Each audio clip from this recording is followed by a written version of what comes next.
Hello, welcome to my channel. I am Arvesh Dev.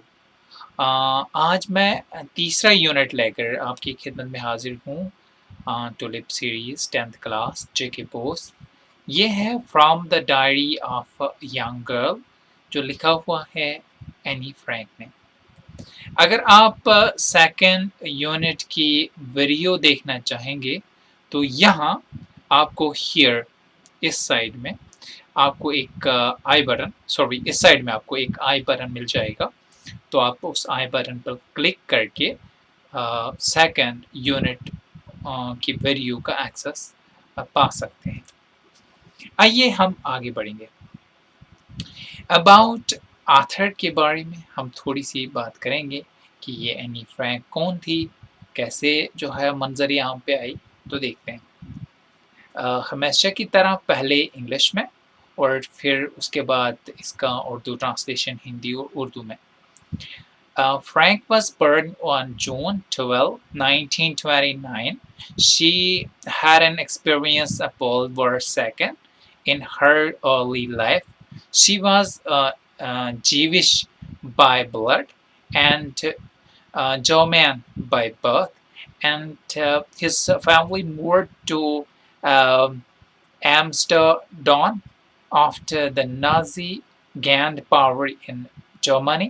They were trapped when the Nazi occupation extended into the Netherlands. As the persecution against Jewish increased, the family went into hiding in her father's office building. After their discovery by the Gestapo in 1944, the family was transported to a concentration camp.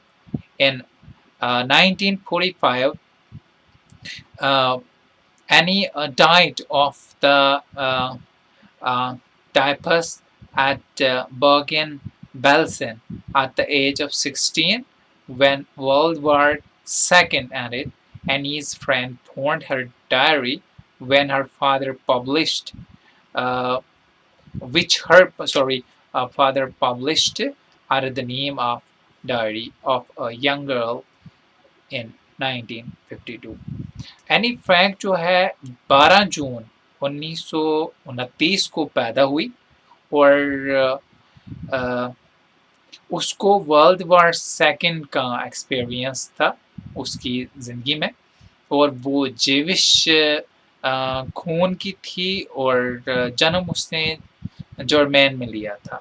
उसकी family Amsterdam में चली गई जब Nazi जो है ने वहाँ पे पावर हासिल की जर्मनी में। और उसके बाद उनको जो है वो ट्रैप किया गया, पकड़ा गया जब नाजी ऑक्यूपेशन जो है एक्सटेंड हुई नाइदरलैंड में। जैसे कि परसिक्यूशन के मुताबिक जो उनके अगेंस्ट थी उसके अकॉर्डिंगली जेविश जो है वो मतलब उनका जो है आगे बढ़ना काफ़ी मुश्किल था। उनकी वो जो है खिलाफत ज़्यादा बढ़ी और इस हिसाब से एनी फ्रैंक की फैमिली जो है वो एनी फ्रैंक के फादर के दफ्तर के बिल्डिंग के अंदर छुप गए। लेकिन जब उनको वहाँ से दरियाफ्त किया गया कैस्टेपो से 1944 में, तो फैमिली को ट्रांसपोर्ट किया गया कंसंट्रेशन कैंप में या उनको कंसंट्रेशन कैंप में डाला गया। 1945 में एनी जो है टाइफस से मरी। कहाँ पे मरी?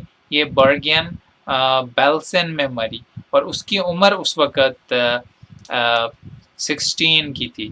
यानी 13 साल की उम्र में इसने अपनी डायरी लिखी और 16 साल की उम्र में चल बसी। इसका ये मतलब है कि डायरी जो है लिखने के बाद वो 3 साल के बाद दुनिया से चल बसी। जब वर्ल्ड वॉर ख़त्म हो गया था तो एनी के फ्रेंड ने उसकी डायरी जो है हासिल की या एनी के फ्रेंड को उसकी डायरी मिल गई और जो उसके फादर ने आगे जाके पब्लिश की और किस नाम से पब्लिश की diary of a young girl, और उसको पब्लिश किया गया 1952 में।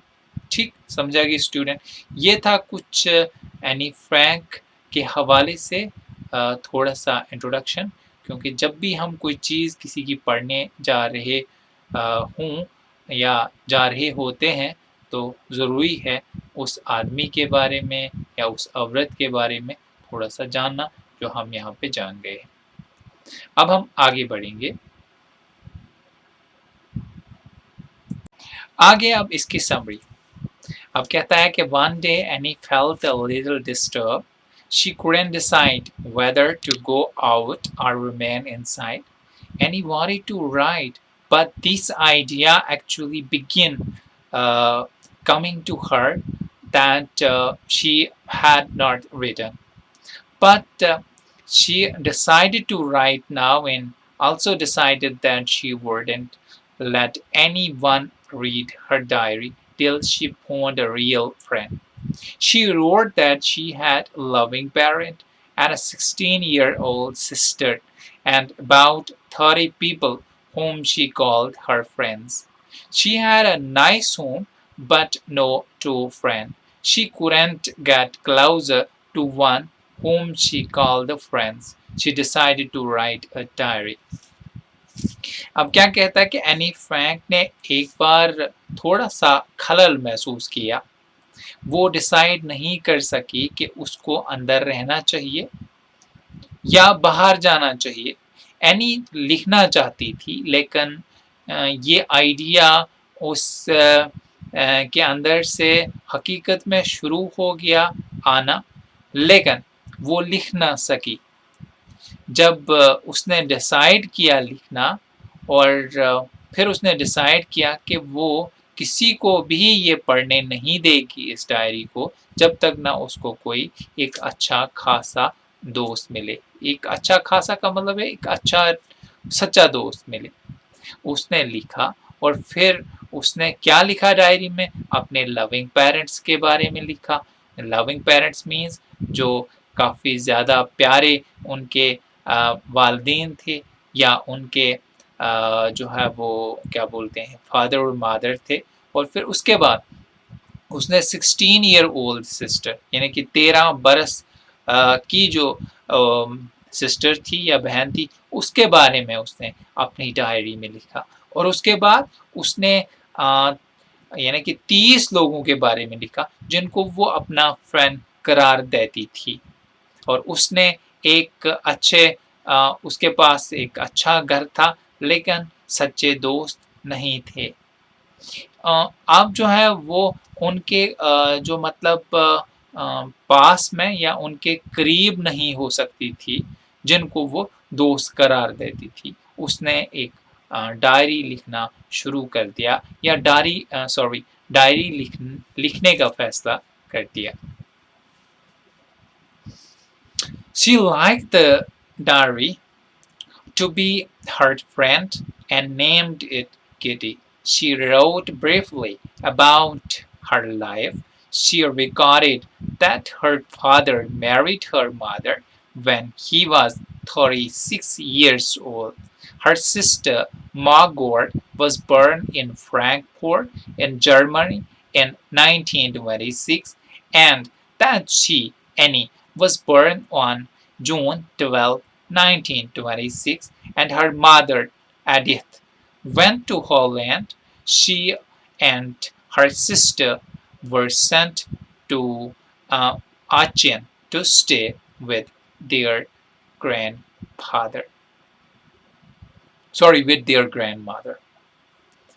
तो उसने डायरी लिखना पसंद किया, और उसको वो अपना दोस्त करार देती थी, और उसका नाम जो उसने रखा था वो रखा था किटी। उसने ब्रीफली अपनी ज़िंदगी के बारे में लिखा।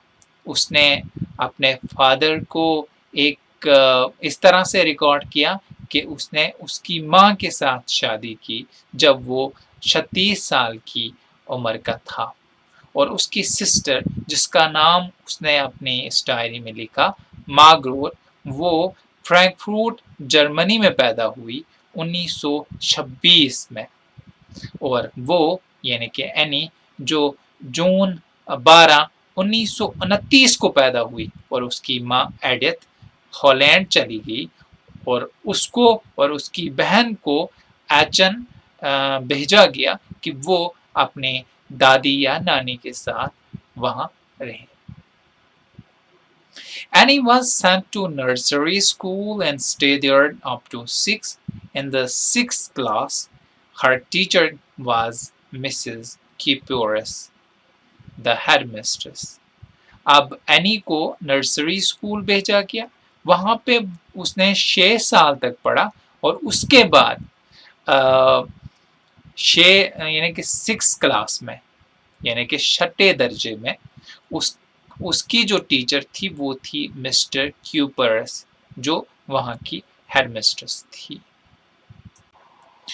अब उसके बाद in 1941 her grandma fell ill and died in January 1942. After she was operated upon, she was attached to her grandmother. Up to June 1942, they were doing well. The results were to be declared. Every student was tense. The result were to be declared. Yes, every every student was tense as to who would pass and who would not or who wouldn't. She was not worried, but she was not sure about maths. She went along well with her teachers. Her math teachers, Mr. Casing, felt angry as Annie talked much. She was punished by being assigned extra homework, and the assignment was to write an essay. 1941 में उसकी grandma या उसकी दादी नानी जो है वो बीमार हो गई और जनवरी 1942 को उसको ऑपरेशन किया गया और उसके बाद वो अपनी दादी से या नानी से काफी ज्यादा प्यार करने लगी. 1942 जून तक वो अच्छे सब हो गए. रिजल्ट आने को था. हर एक स्टूडेंट के दिल में थोड़ी सी घबराहट थी कि कौन पास होगा और कौन नहीं, और वो वरिड नहीं थी, वो फिक्रमंद नहीं थी. मीन्स एनी फिक्रमंद नहीं थी, लेकिन उसको यकीन भी नहीं था अपने मैथ के पर्चे पर या मैथ के पेपर पर. वो अपने टीचर के साथ बहुत अच्छी तरह से बर्ताव करती थी या वो टीचर की नजरों में थी और उसका मैथ टीचर मिस्टर केजिंग काफी हद तक जो है महसूस कर रहा था उस पर गुस्सा, एज एनी बहुत ज्यादा बोलती थी और उसको पुनिश किया गया था एक्स्ट्रा होमवर्क उसके बोलने पर. और असाइनमेंट क्या था कि एक ऐसे लिखना था. ऐसे किस पे लिखना था? ऑन अ चारा बॉक्स. चारा बॉक्स पे ऐसे लिखना था. She couldn't make out anything out of this and pasted a slip bearing the word a chara box on the bag only to remind her to complete this assignment. वो कुछ नहीं कर सकी, यानी कि ये जब उसने सुना तो वो कुछ नहीं कर सकी. उसने पेस्ट की एक स्लिप जिस पे वर्ड लिखा हुआ था अ चारा बॉक्स अपने बैग पे, ये याद दहाने के लिए कि उसने जो है अपना असाइनमेंट कंप्लीट करना है या उसको अपना असाइनमेंट कंप्लीट करना है या ये वाला असाइनमेंट उसको कंप्लीट करना था. उसने she did her homework and then thought about the essay. She felt to write a good essay to the point of believing that talking was necessary, and this she had inherited from her mother. The teacher, Mr. Keesing, read the essay. She was given another assignment, an incorrigible data box, as she did not stop talking. Mr. Keesing, like the essay, did not talk for 2 lessons. In the third, she started to talk again, and as a punishment, the teacher gave her to write an essay on the quack, quack, quack, said Mr. Chatterbox. The class burst into peals of laughter. She also laughed. She wrote this essay and wanted it to look original. She wrote it in verse and seemed her friend helped her. She finished the poem, which was about a mother duck, father swan, and 3 baby ducklings. The ducklings were beaten by the father as duckling quacked too much. The teacher played a joke on her. The teacher read the poem and past his remark. No, Annie had been allowed to talk. No extra homework was given now. The teacher didn't stop making jokes here. उसने अपना work किया, homework किया, उसके बाद उसने एसे के बारे में सोचा जो उसको सौंपा गया था अपने टीचर से उसकी सज़ा के लिए। उसने थोड़ी देर महसूस किया और सोचा कि एक अच्छा ऐसे जो है मैं लिखूंगी जो जिसमें पॉइंट ऑफ बिलीविंग हो और जिसमें ये कहा गया हो, यानी कि ऐसा वाला जिसमें ये बताया गया हो कि बोलना काफ़ी ज़रूरी है और ये उसकी माँ की तरफ से उसको विरासत में मिला था, क्या बोलना। टीचर मिस्टर कीजिंग ने ऐसे को रीड किया, जो असाइनमेंट उसको दिया गया था, लेकिन उसके बाद जब मिस्टर कीजिंग ने उसको पढ़ा तो उसको दूसरा असाइनमेंट दिया गया, इनकॉरेजिबल चैटरबॉक्स। और क्योंकि उसने फिर भी बातें करना स्टॉप नहीं किया, क्योंकि शी वाज टॉकेटिव, वो काफ़ी ज़्यादा बातें करने वाली थी और उसकी माँ, अकॉर्डिंग टू दिस डायरी कहा गया है कि उसकी माँ भी बहुत ज़्यादा बातें करती थी। मिस्टर केजिंग लाइक जो है वो ऐसे को लाइक करता है या पसंद करता है, लेकिन फिर भी उसने जो है बोलना बंद नहीं किया, यानी कि 2 लेसन में। और तीसरे लेसन में उसने फिर जो है उसको पनिश्ड किया और इस बार टीचर उसको दूसरा ऐसे लिखने के लिए देता है, जो ये उसका टाइटल उसको बोलता है कि कुवैक कुवैक कुवैक, यानी 3 टाइम्स कुवैक। तो इस पर जो है क्लास बहुत ज़्यादा हंसती है, बहुत बहुत ज़्यादा हंसती है और फिर उसको जो उसको भी हंसी आती है और वो इस टाइम में इस ऐसे को लिखना चाहती है और वो लिखना चाहती है इसको ओरिजिनल तरीके से। और जब वो इसको लिखती है तो वो इसको वर्स में लिखते हैं, यानी मिसरू में लिखती है और उसकी जो फ्रेंड है वो इसको मदद करती है। आखिरकार वो इस पॉम को ख़त्म कर देती है लिखकर और फिर वो जो है एक मादर डक के बारे में होता है और उनका फादर स्वैन होता है और उनके 3 बच्चे होते हैं डकलिंग, और जो डकलिंग होते हैं उनको अपना बाप जो है वो मारता है। और क्यों मारता है? क्योंकि वो क्वैक करते हैं, यानी चढ़ चढ़ चढ़ चढ़ क्वैक क्वैक करते रहते हैं बहुत ज़्यादा। टीचर ने उस पर एक जोक किया था और टीचर ने जब इस पॉम को पढ़ा और उसको एक बहुत शाबाशी दी और उसके बाद एनी को कहा गया कि वो अब उसको इजाज़त है क्लास में बोलने की और कोई भी एक्स्ट्रा होमवर्क उसको अब नहीं दिया जाएगा। टीचर ने जो है यानी कि हंसना जो है यहाँ पे बंद नहीं किया और वो हंसता गया। तो इस तरीके से ये हमारा Anne Frank, from the diary of Anne Frank जो लेसन था, ये तीसरा लेसन था, ये इख्तिताम को पहुंचा। अब इसके टेक्सचुअल क्वेश्चन जो है वो हम पढ़ने जा रहे हैं। इसके लिए मैं आपको स्क्रीन की तरफ लेके जा रहा हूँ। डियर स्टूडेंट, अब हम टेक्सचुअल क्वेश्चन के बारे में बात करेंगे यहाँ पे, थिंकिंग अबाउट द टेक्स्ट, यानी कि जो टेक्स्ट हमने पढ़ा उसके बारे में हम यहाँ पे क्वेश्चनों के ज़रिए से सोचेंगे। तो पहला क्वेश्चन है यहाँ पे, was Annie right when she said that the world would not be interested in musings of a 13-year-old girl? अब यहाँ पे जो क्वेश्चन है ये काफ़ी इम्पॉर्टेंट है।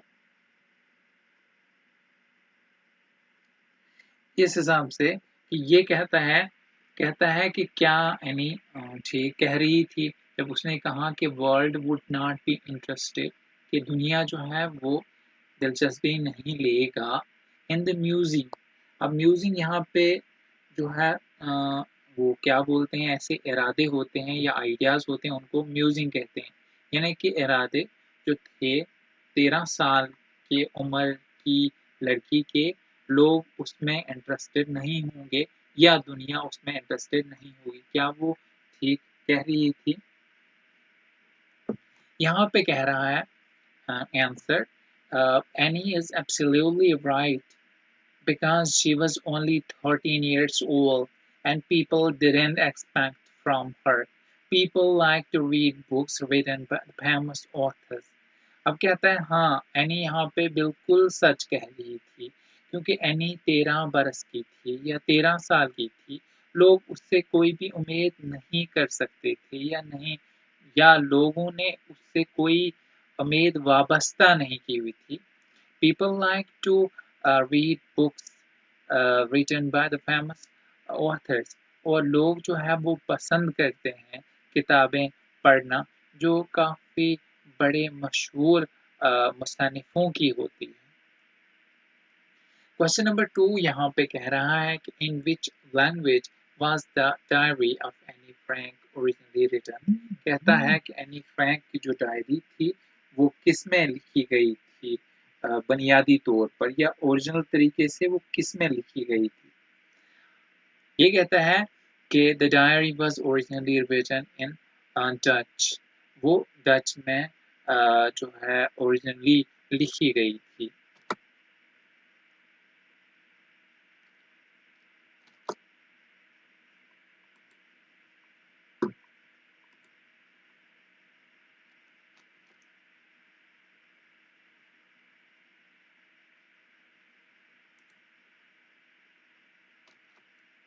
क्वेश्चन नंबर 3 कह रहा है कि why does Annie need to give a brief sketch of her family? Does she treat Kitty as an insider or outsider? कहता है कि एनी को क्यों ज़रूरत पड़ी कि वो एक छोटा सा जो है वो मुजस्मा अपनी फैमिली का तैयार करे, या छोटा सा जो है वो एक किस्म का जो है वो मान लो नक्शा, अब इसको स्केच को हम नक्शा भी कह सकते हैं, कि वो अपनी फैमिली का नक्शा तैयार करे। अब यहाँ पे कहता है कि डज शी ट्रीट किटी, क्या उसने किटी के साथ ये सलूक किया कि वो इनसाइडर थी, अंदरूनी थी या बैरूनी। तो आंसर यहाँ पे कहता है कि Anne need to give a brief sketch of family because people need to know little about her background before reading about her. She treats Carrie as a diary as an insider. तो any को ज़रूरत थी जो है वो मुजस्मा बनाने का अपनी अपने ख़ानदान का या अपने ख़ानदान का तस्वीर कशी करने की, क्योंकि लोगों को ज़रूरत थी थोड़ा बहुत जानना उसके पस मंज़र के बारे में इससे पहले कि वो उसको पढ़ें। तो उसने किटी को जो है जो एक एज अ डायरी थी उसको इनसाइडर ट्रेड किया, यानी कि वो अंदरूनी थी, बैरूनी नहीं थी। यहाँ पे क्वेश्चन नंबर 4 कहता है कि how does any feels about her father and her mother Mrs cuprous and Mrs Keesing. तो क्या कहता है एनी कैसे महसूस कर रही थी अपने बाप के बारे में, अपनी दादी या नानी के बारे में, क्योंकि ग्रैंडफादर नानी को भी कह सकते हैं और दादी को भी कह सकते हैं, और मिसेस क्यूपरस जो उसकी टीचर थी, और मिसेस कीजिंग के बारे में। अब यहाँ पे कहता है कि she talks of her parent on a note of pride and Joy. तो उसने जो वालदेन की जो है फ़ख्र जो है किया, यानी वो काफ़ी ज़्यादा फ़ख्र करती थी अपने पेरेंट्स पे, और उन पे जो है वो मसरत जो है वो तरीके से उसने अपने पेरेंट्स को बयान किया। वो अपनी दादी से बहुत ज़्यादा प्यार करती थी, और उसने अपने हेडमिस्ट्रेस की भी बहुत ज़्यादा तारीफ की है, जिसका नाम मिसेस क्यूपरस था। एनी ने जो है वो रोया जब मिसेस केयप्रस जो है वो वहां से मतलब चली गई, जुदा हुई। वो अपने मैथ टीचर मिस्टर कीजिंग से भी काफी ज्यादा प्यार करती थी। अलबत्ता अगर वो पुराने रिवाज का था, दो he is called the old fogey. Fogey का मतलब होता है यहाँ पे अगर वो डल भी था, थोड़ा सुस्त था और ओल्ड फैशन का था, लेकिन in spite of that Anne Frank जो है वो praised him and loves him very much. अब यहाँ पे क्वेश्चन नंबर 5 कहता है why sorry what does any right in her first ऐसे। अब एनी ने अपने पहले ऐसे में क्या लिखा था? ये कौन सा ऐसे था जब उसके जो है टीचर ने उसको असाइन किया था वो ऐसे लिखना। She wrote about her adorable father, her mother. She wrote about her sister Margaret, who was born in Frankfurt in 1926. Later, her parents went to Holland. She and Margaret were to stay with grandmother. She refers to other people at home also. तो उसने अपने बाप के बारे में लिखा और कहा कि वो काफी ज्यादा तारीफ के काबिल थे और माँ भी काफी ज्यादा तारीफ के काबिल थी। और उसने यहाँ पे अपनी सिस्टर मार्गरेट के बारे में भी लिखा जो फ्रैंकफर्ट में 1926 में पैदा हुई। उसके बाद जब उसके पेरेंट हॉलैंड चले गए, वो और मार्गरेट जो है उनको अपने ग्रैंड मदर के साथ रहना पड़ा और उसने बाकी लोगों को कहा कि वो घर में ही थे। क्वेश्चन नंबर 6 ये कहता है कि Anne says teacher are most unpredictable, is gauging unpredictable how. कहता है एनी ने कहा कि टीचर जो है वो अनप्रिडिक्टेबल है, क्या करें किस टाइम करें कोई पता नहीं टीचर, इसीलिए जो है वो प्रिडिक्टेबल नहीं है, ये एनी फ्रैंक कहती है। फिर आगे यहाँ पे क्वेश्चन में कहा गया है कि केजिंग जो है मिस्टर केजिंग जो है वो क्या अनप्रिडिक्टेबल था और अगर था तो कैसे था। Mr. Casing is unpredictable. Yeah, Mr. Casing जो था वो unpredictable था। He assigned more of home tasks as a mark of punishment. उसने बहुत ज्यादा जो है घर का काम एनी को दिया और वो एक पनिशमेंट था उसके लिए। Annie accepts everything very gladly. उसने हर चीज को तस्लीम किया बड़ी खुशी के साथ। He assigned her more of homework, लेकिन उसने उसको बहुत ज्यादा होमवर्क दिया। But Annie does everything in the light separate, और एनी ने इसको खुश असलूबी से अंजाम दिया। Finally, teacher allows her to talk in the class, और इसके बाद टीचर ने उसको क्लास में बोलने की इजाजत दी। He then decided not to assign her any more much assignment. उसके बाद जो है उसने ये फैसला किया कि वो इसको एक्स्ट्रा असाइनमेंट नहीं देगा। तो इसके साथ ही मैं आपसे इजाजत चाहता हूँ जिंदगी ने वफा की। तो कल फिर आपसे मिलूंगा, तब तक के लिए मुझे इजाजत दीजिए। आप जो है मेरे चैनल पे आना मत भूलिएगा। अगर आपका कोई फ्रेंड है आप तक ये वीडियो पहुंच जाती है तो प्लीज अपने फ्रेंड तक इसको पहुंचाइएगा। Thank you very much.